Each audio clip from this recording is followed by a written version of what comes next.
Las 5 heridas que impiden ser uno mismo. Autora Liz Bourbeau.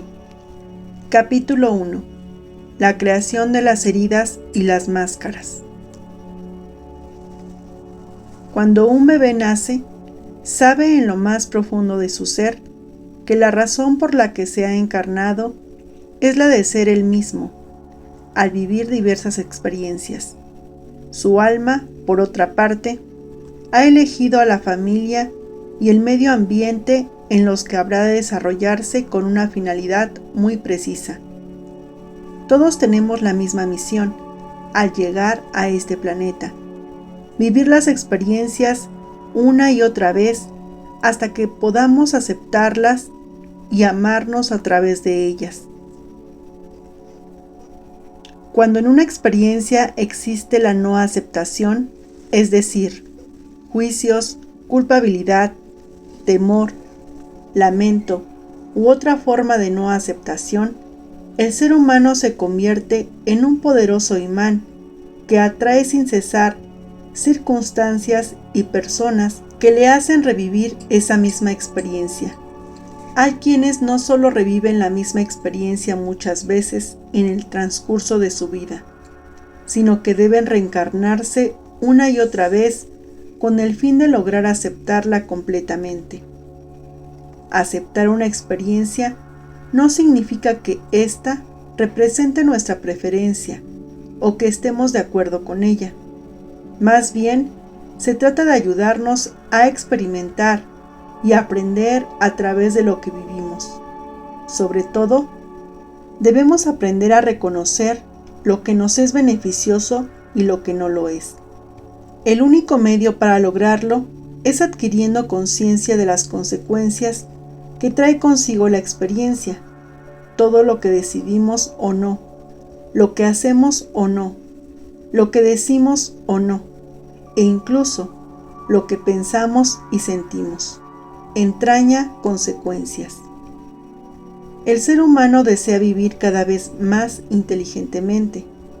Cuando se percata de que una experiencia produce consecuencias perjudiciales, en lugar de reprocharse a sí mismo o reprocharlo a otra persona, simplemente debe aprender a aceptar haberla elegido, aunque lo haya hecho inconscientemente, para caer en la cuenta de que tal experiencia no fue una decisión inteligente.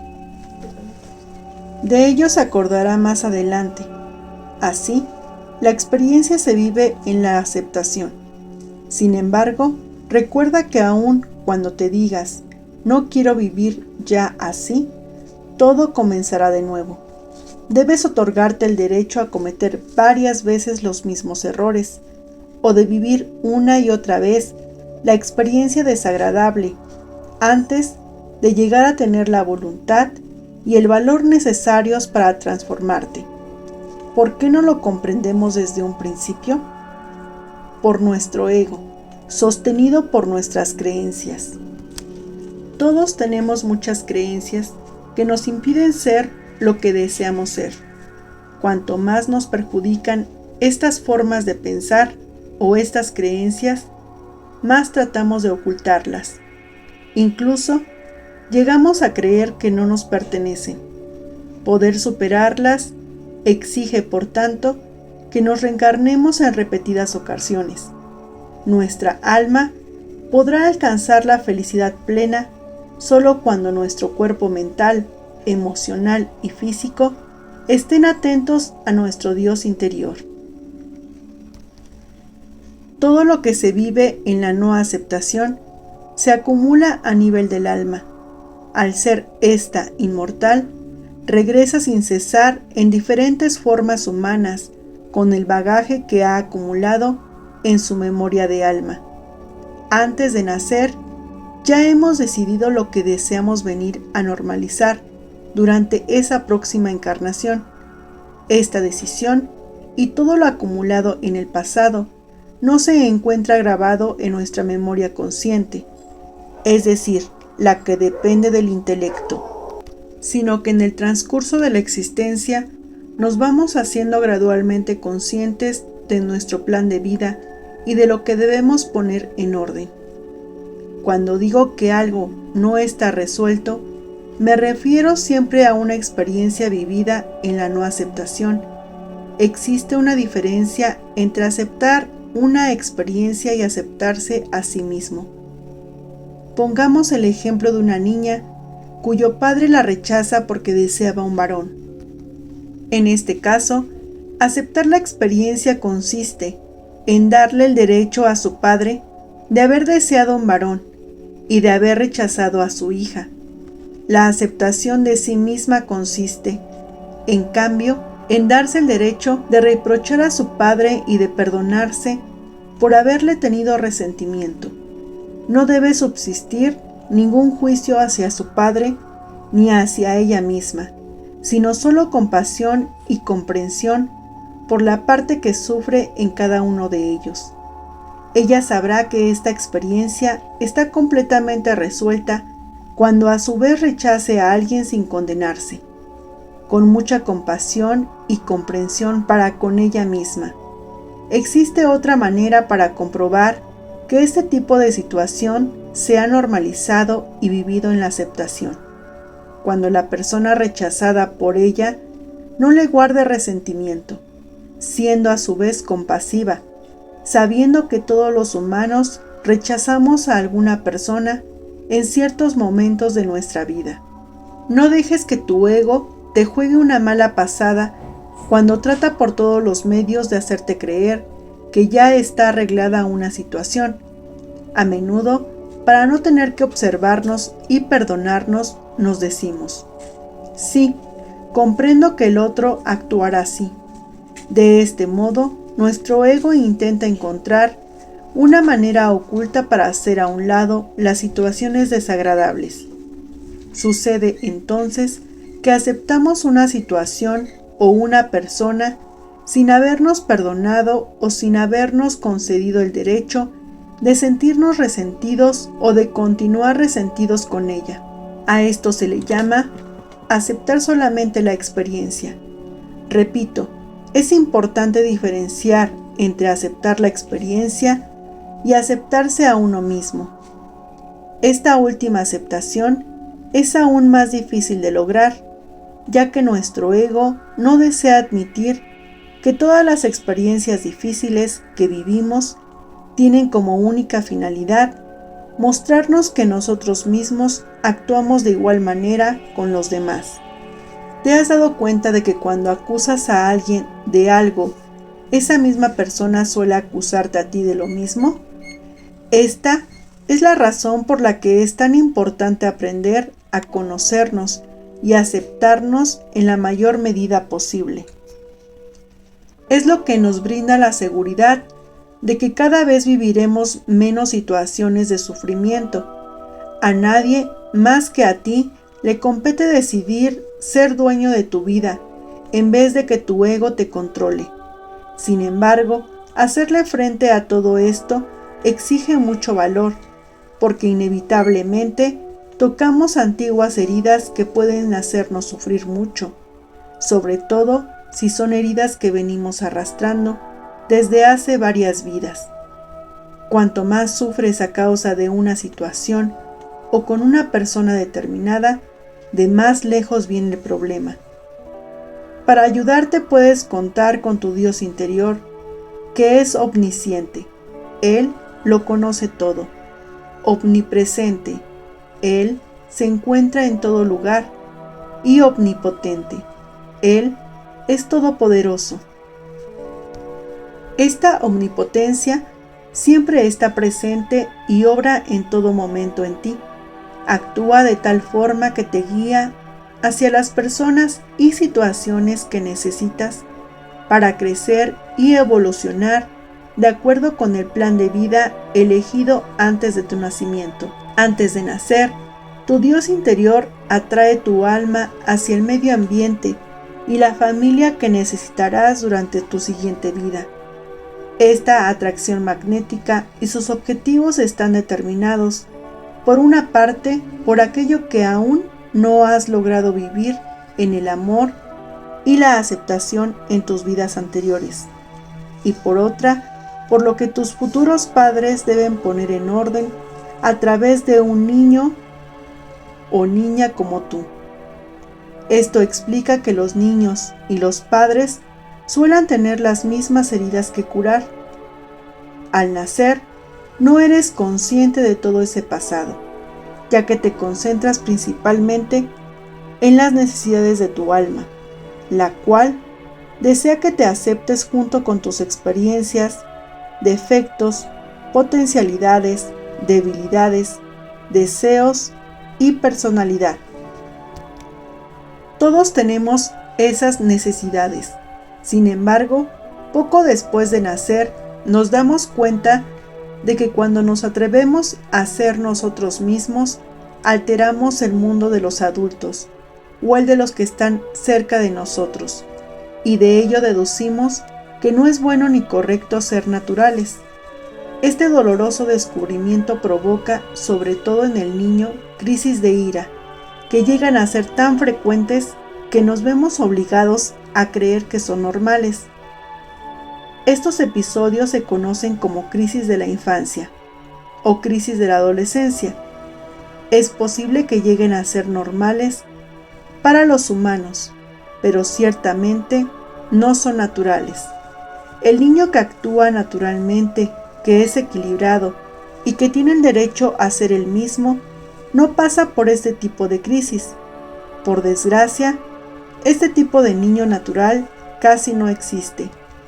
He observado más bien que la mayoría de los niños pasan por las siguientes 4 etapas. Después de conocer la alegría de ser él mismo en la primera etapa de su existencia, conoce el dolor de no tener el derecho de ser él mismo, que es la segunda. Llega enseguida el periodo de crisis, de rebeldía, que es la tercera. Con objeto de reducir el dolor, el niño se resigna y termina por crearse una nueva personalidad para transformarse en lo que los demás quieren que sea. Algunas personas permanecen estancadas en la tercera etapa durante toda su vida, es decir, reaccionan continuamente, están enojados o en permanente situación de crisis. En la tercera y cuarta etapa es cuando creamos numerosas máscaras, nuevas personalidades, que sirven para protegernos del sufrimiento que vivimos en el transcurso de la segunda. Estas nuevas personalidades o defensas son 5 y corresponden también a 5 grandes heridas fundamentales que vive el ser humano. En mis numerosos años de observación, he podido comprobar que todos los sufrimientos del ser humano pueden resumirse en 5 heridas. Aquí las presento por orden cronológico, es decir, según van apareciendo en el transcurso de la vida. Rechazo, abandono, humillación, traición, injusticia. Al ordenarlas diversamente, se forma el acróstico TRAI, lo que favorece su memorización. Traición, rechazo, abandono, humillación e injusticia. Este acróstico permite explicar el hecho de que cada vez que padecemos o hacemos que otros sufran una de estas heridas, todo nuestro ser se siente traicionado. No somos fieles a nuestro Dios interior ni a las necesidades de nuestro ser, pues permitimos que nuestro ego, con sus creencias y temores, tome el timón de nuestra vida. Recurrimos a las máscaras para ocultar a nosotros mismos o a los demás lo que aún no hemos podido resolver.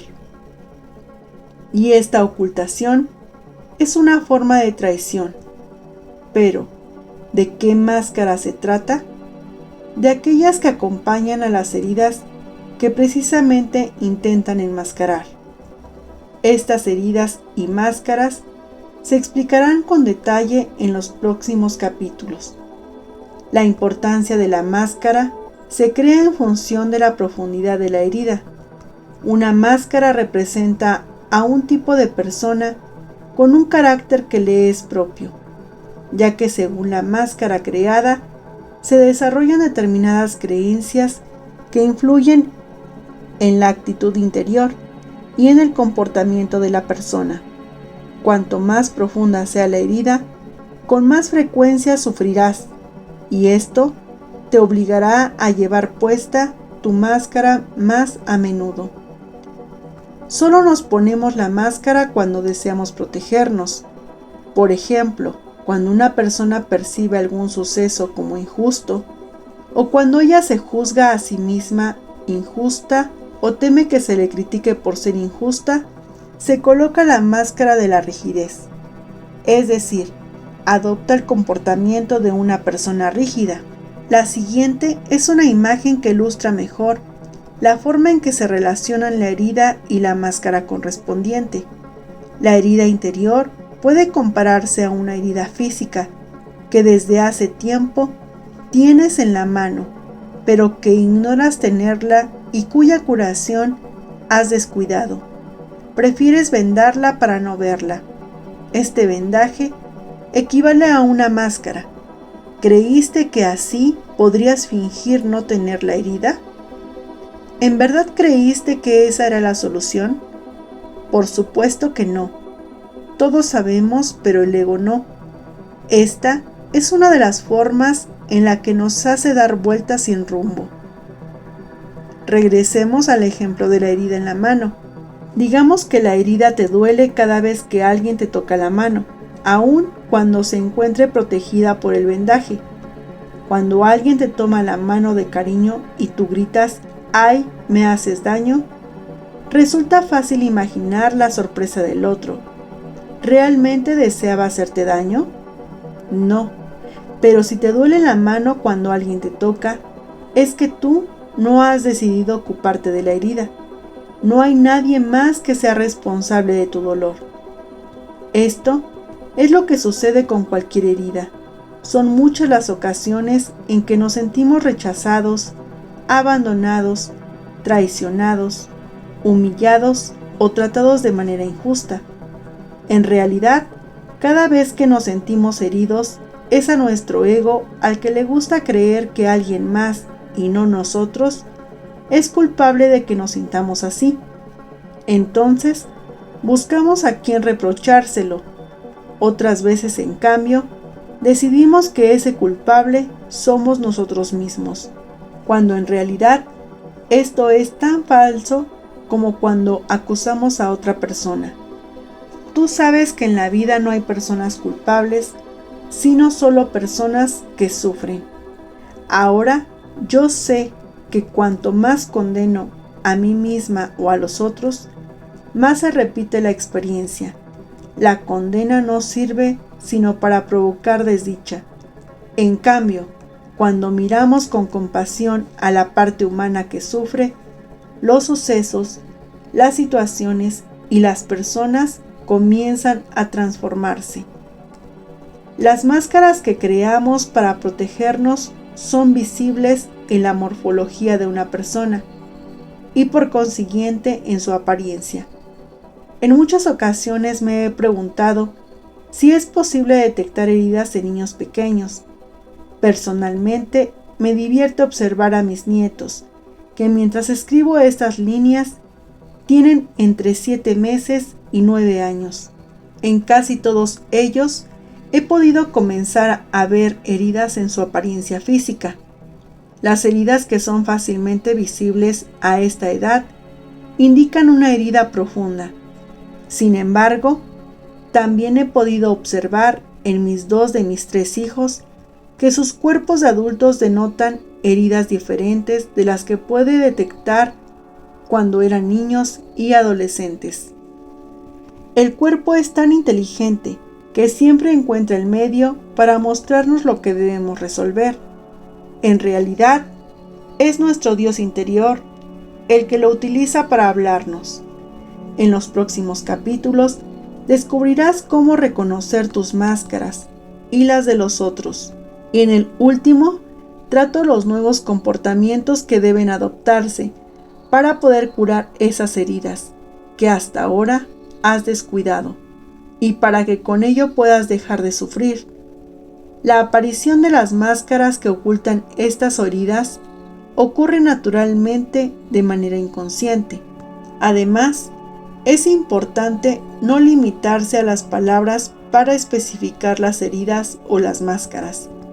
Quizá haya quienes se sientan rechazados e injustamente tratados. Otros tal vez se sientan traicionados y vivan la traición como rechazo. Otros más, quizá, se encuentren abandonados y por ello se sientan humillados. Cuando hayas leído la descripción de cada herida y sus características, te resultará más fácil averiguar tu caso. Los 5 caracteres descritos en este libro tal vez se asemejan a los que hayan descrito otros autores en estudios de personalidad. Cada estudio es diferente y este no tiene por objeto invalidar ni reemplazar a los que se han publicado antes. Uno de estos estudios, realizado por el psicólogo Gerard Heymans hace casi 100 años, goza aún hoy de popularidad. En él se describen los siguientes 8 tipos caracterológicos: el apasionado, el irascible, el nervioso, el sentimental, el sanguíneo, el flemático, el apático y el amorfo. Aún cuando este autor utiliza el vocablo apasionado para describir a un tipo de persona, nos aclara que esto no impide que los otros tipos vivan la experiencia de la pasión en sus vidas. Cada palabra utilizada para describir los tipos es necesaria para determinar el carácter dominante de una persona. Por consiguiente, repito que no debes dejarte atrapar por el sentido literal de las palabras. Pudiera ser que al leer la descripción del comportamiento y de la actitud de las máscaras que oculta cada herida, te reconozcas en cada una de ellas. Sin embargo, es muy raro que una persona tenga las 5 heridas. Por ello, es importante ajustar bien la descripción que se hace del cuerpo físico, ya que éste refleja fielmente lo que sucede en el interior de uno mismo, pues es mucho más difícil reconocerse desde los planos emocional y mental. Recuerda que nuestro ego no desea que descubramos todas nuestras creencias, ya que con ellas nos nutrimos, al tiempo que él sobrevive. No explicaré lo que es el ego en este libro, porque hablé de él en detalle en mis libros. Escucha a tu cuerpo, tu mejor amigo sobre la tierra, y obedece a tu cuerpo, ámate. Es posible que experimentes ciertas resistencias y reacciones ante las personas al percatarte de que sufren cierta herida, pero su conducta no es sino una respuesta a alguno de sus padres. Antes de llegar a esta conclusión, primero verifiqué con cientos de personas si este era el caso y si la respuesta era afirmativa.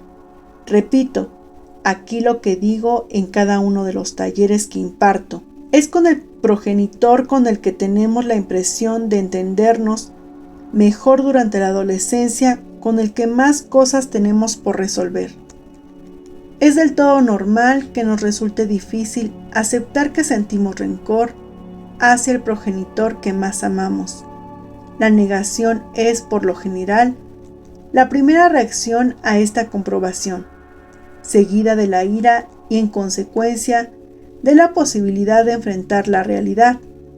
Este es el principio de la curación. La descripción del comportamiento y las actitudes vinculadas con las diferentes heridas quizá te parezcan poco acertadas. Al reconocer alguna de tus heridas, es posible que te rebeles y no aceptes la descripción de la máscara que te has creado para evitar sufrir. Esta resistencia es absolutamente normal y humana. Date tiempo. Recuerda que, al igual que todas las personas que te rodean, cuando tu máscara te hace reaccionar, no eres tú mismo. ¿No te tranquiliza saber que cuando un comportamiento de los demás te incomoda, o te desagrada, indica que esas personas acaban de ponerse una máscara para evitar sufrir. Al tener esto presente, serás más tolerante y te será más fácil ver con amor a quienes te rodean. Tomemos el ejemplo del adolescente que tiene un comportamiento duro. Cuando descubras que se comporta así para ocultar su vulnerabilidad y su temor, tu relación con él será diferente, porque sabrás que el chico no es ni duro ni peligroso. Al mantener la calma, podrás ver incluso sus cualidades en lugar de temerle. Es un aliciente saber que aun si naciste con heridas por sanar, suelen evocarse frecuentemente por tu reacción ante las personas y circunstancias que te rodean. Las máscaras que has creado para protegerte no son permanentes. Al practicar los métodos de curación que se sugieren en el último capítulo de este libro, verás cómo disminuyen gradualmente tus máscaras y en consecuencia cómo se transforma tu actitud y posiblemente también tu cuerpo. Sin embargo, también es posible que transcurran varios años antes de que puedas comprobar los resultados en tu cuerpo físico, ya que éste se modifica mucho más lentamente debido a la materia tangible de la cual está formado, en tanto que nuestros cuerpos más sutiles, el emocional y el mental, requieren de menos tiempo para transformarse a partir de la decisión que se toma con profundidad y con amor. Por ejemplo, es muy fácil desear, emocional e imaginar mental visitar otro país. La decisión de emprender el viaje puede tomarse en cuestión de minutos. Sin embargo, la concreción de tal proyecto en el mundo físico tomará más tiempo, pues antes hay que planear y organizar todo e incluso ahorrar el dinero necesario. Fotografiarte cada año es un buen medio para verificar tus transformaciones físicas. Presta atención a cada una de las partes de tu cuerpo para que puedas apreciar bien los detalles. Es cierto que algunas personas cambian más rápidamente que otras, al igual que hay quienes logran concretar sus viajes con mayor rapidez que otros. Lo importante es continuar trabajando con constancia en tu transformación interior, ya que esto es lo que hará de ti una persona más feliz en la vida. Te sugiero que durante la lectura de los siguientes 5 capítulos anotes todo lo que te parezca pertinente en tu caso. A continuación, lee nuevamente el o los capítulos que describen mejor tu actitud y sobre todo tu apariencia física. Antes de que te vayas, no olvides suscribirte a mi canal. Activa la campanita de notificaciones para que no te pierdas el siguiente capítulo.